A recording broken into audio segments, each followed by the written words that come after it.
Hello everyone. आज है 12 अप्रैल और आज इस वीडियो में हम बात करने जा रहे हैं भारत हैवी इलेक्ट्रिकल्स लिमिटेड के बारे में, जिसको हम भेल के नाम से भी जानते हैं। मार्केट में आज भयंकर गिरावट थी और उस गिरावट में ये शेयर भी उस गिरावट की चपेट में आ चुका है। 12.5% की गिरावट आज हमें भेल के शेयर में देखने को मिली है। आज देखिए सेंसेक्स लगातार ओपन होते हुए ही टूटना शुरू हो गया था। 1700 पॉइंट की गिरावट सेंसेक्स में आज हमें देखने को मिली। मार्केट दिन खत्म होते होते 1700 पॉइंट तक सेंसेक्स टूटा है। बहुत बड़ी गिरावट है ये। मार्केट में पैनिक फैला है। कोरोना के केसेस जिस तरीके से बढ़ रहे हैं और ये पैनिक फैलना भी था। अब देखिए एक महीने में हम 25,000 से 1,68,912 न्यू कोरोना केसेस की तरफ पहुंच चुके हैं। मतलब तकरीबन 1,70,000 नए कोरोना के केसेस सामने आ रहे हैं। पिछले 24 घंटे में हमें इतने सारे केसेस देखने को मिले हैं और ये ग्राफ जो है वो बहुत तेजी से ऊपर बढ़ रहा है। अगर मैं आपको ग्राफ दिखाने की कोशिश करूं पिछले 2 हफ्ते का भी, तो आप देखिए 50,000 से हम पहुंचे हैं इतने ऊपर। तो बहुत तेजी से ये आंकड़ा बढ़ रहा है और यही एक सबसे बड़े पैनिक है। अभी अगर हम देखें तो नाइट कर्फ्यू भी लगना शुरू हो चुके हैं। लॉकडाउन की भी आशंकाएं जताई जा रही है और ऐसे में मार्केट टूटना लाजमी था और भेल के शेयर में गिरावट भी आई है। 12-12.5% की बड़ी गिरावट है। तकरीबन बड़े से बड़े फंडामेंटल स्टॉक भी आज टूटे हैं। वीडियो में हम बात करेंगे कि 45 रुपए का भेल का ये शेयर खरीदारी के लिहाज से अट्रैक्टिव है कि नहीं, और जिन्होंने खरीदारी करके रखी है उनको यहाँ पर क्या करना चाहिए। तो वीडियो को मैं शुरू करूँ उससे पहले अगर आपने अभी तक चैनल को सब्सक्राइब नहीं किया है तो प्लीज अभी इसे सब्सक्राइब कर लीजिए, क्योंकि आगे भी बहुत सारे वीडियोस हैं जो आपको काफी ज्यादा हेल्प करेंगे। उसके साथ साथ अगर आपने अभी तक मेरी टेलीग्राम चैनल को सब्सक्राइब नहीं किया तो उसको भी सब्सक्राइब करना मत भूलिएगा। लिंक आपको डिस्क्रिप्शन में मिल जाएगा। तो 45 रुपए का भेल का ये शेयर एक महीने में अगर हम देखें तो एक महीने में टूटा तो है भैया। 55 रुपए से टूटकर आप देखिए 48 रुपीज तक पहुंचा। बाद में फिर से तेजी आई, 52 के करीब पहुंचा, लेकिन एक ही झटके में आज बड़ी गिरावट आई है। पिछले एक साल में देखें तो 101% का ग्रोथ भी है और चार्ट इंटरेस्टिंग है। 20 रुपए से तेजी यहाँ पर बनी थी, 43 तक पहुंचा, गिरावट आई, तेजी आई, गिरावट आई, तेजी आई। हर बड़ी गिरावट के बाद एक बड़ा बाउंस बैक दिखाया है इस शेयर ने। मिड कैप शेयर है ये। 16,600 करोड़ के आसपास का मार्केट कैप है। एनएससी में देखा जाए तो 8.25 करोड़ के आसपास का इसका वॉल्यूम ट्रेड है देखने को मिला है। पैनिक था, लोगों ने बहुत ज्यादा बेचने की कोशिश की और कुछ लोगों ने खरीदारी भी करी है, क्योंकि भैया गिरावट आई है। और हर कोई जानता है, मार्केट में जो लोग पिछले काफी साल से इन्वेस्ट करते हैं उनको पता है कि मार्केट में जब गिरावट आती है तो खरीदारी का मौका आता है, क्योंकि मार्केट रिकवर कर जाता है। पिछले साल कोरोना की वजह से एक बहुत बड़ी गिरावट हमें मार्केट में देखने को मिली थी, लेकिन उसके बाद हुआ क्या आप देखिए। जिस तरीके से तेजी बनी है, आज जो शेयर कोरोना काल में टूटे थे आज वो 3 गुना 4 गुना हो चुके हैं।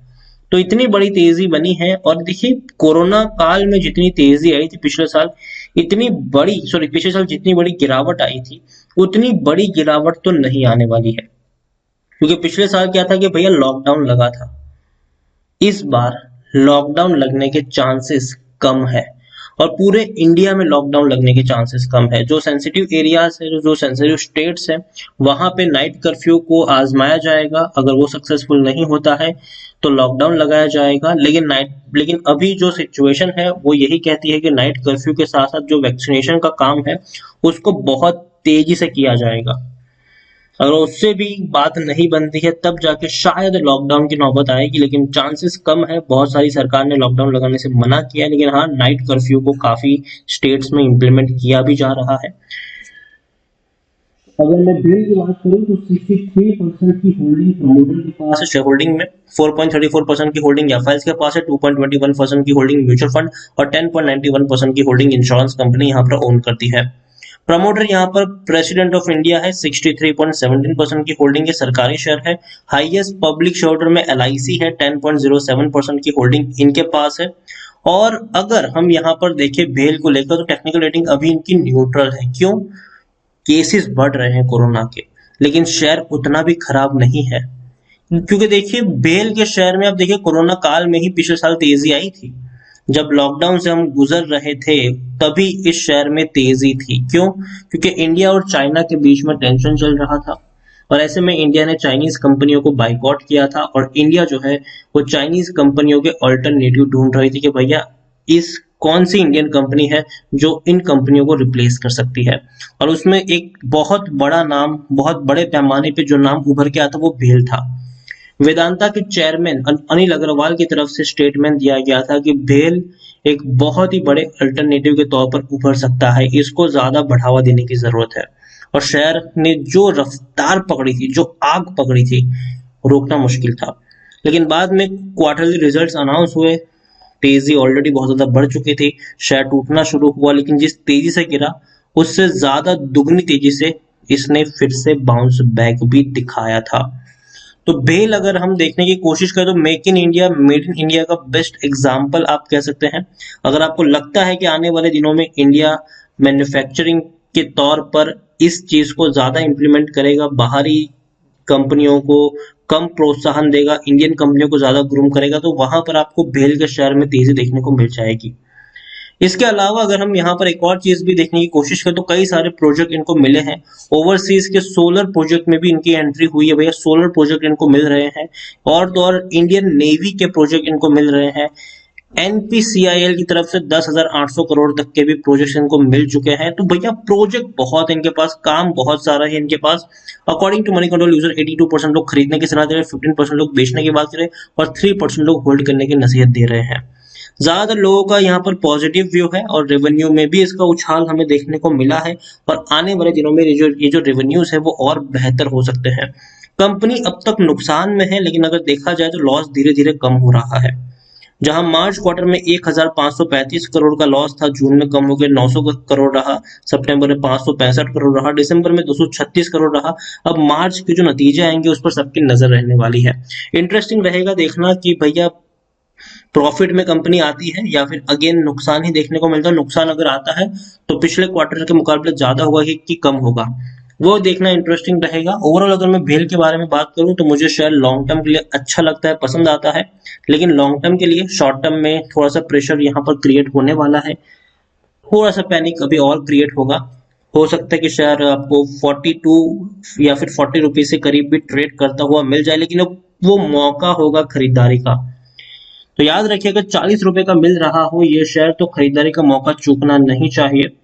जिन्होंने खरीदारी करी है ऊपर के लेवल पर फंसे हुए हैं, यहाँ पर अभी भी बेचा नहीं है तो बेचने की जरूरत भी नहीं है, बने रहिए। यहाँ पर मार्केट में गिरावट आई है, ये हम पहले भी देख चुके हैं, जब भी मार्केट टूटा है उससे ज्यादा दुगनी तेजी से वो ऊपर भी उठा है।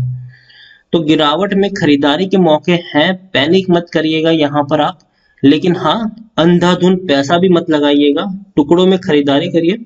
अगर 1000 खरीदने हैं शेयर तो पहले 200 खरीदिए, वेट करिए, गिरावट थोड़ी बहुत अगर कंटिन्यू रहे तो थोड़ी और क्वांटिटी ऐड करें। एवरेजिंग करके ही चलिएगा, किसी एक शेयर पर अंधाधुंध पैसा मत खर्च करिएगा, धीरे धीरे पैसा लगाइए मार्केट में, लेकिन लगाते रहिए। मौका है ये खरीदारी करने का, मौका है ये लॉन्ग टर्म के लिए पैसा बनाने का। तो भेल शेयर अच्छा है, गिरावट आई है, मार्केट में पैनिक है, कोरोना के केसेस बढ़ रहे हैं, लॉकडाउन की आशंका जताई जा रही है और कहीं ना कहीं उससे बिजनेसेस भी इम्पैक्ट हो रहे हैं। लेकिन लॉन्ग टर्म में जैसे वैक्सीनेशन का काम जोरों शोरों से किया जाएगा, जैसे जैसे सिचुएशन नॉर्मल होती जाएगी, अगेन आपको मार्केट में तेजी देखने को मिलेगी। जो ग्राफ ऊपर की तरफ जा रहा है कोरोना केसेस का, अगर वो धीरे धीरे फ्लैट भी हो गया तो भी आपको अच्छी खासी रिकवरी देखने को मिल जाएगी मार्केट में। तो वीडियो को यहीं पे एंड करूंगा, पसंद आया तो लाइक करें, शेयर करें, चैनल पर अगर पहली बार आए तो प्लीज सब्सक्राइब करें और भेल के बारे में आप क्या सोचते हैं वो भी आप मुझे कमेंट में लिखकर बता सकते हैं। Thank you.